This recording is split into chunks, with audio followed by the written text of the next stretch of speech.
I honestly don't know why I love writing fantasy so much,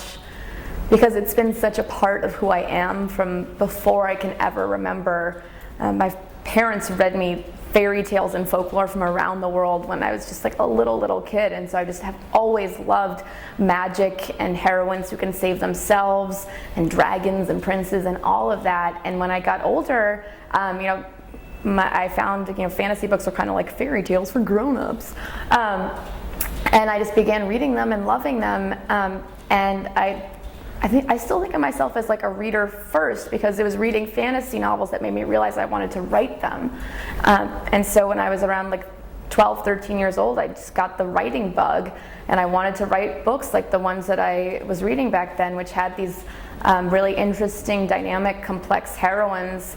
set in these sweeping fantasy worlds, and I just still love them, and I can't explain where in my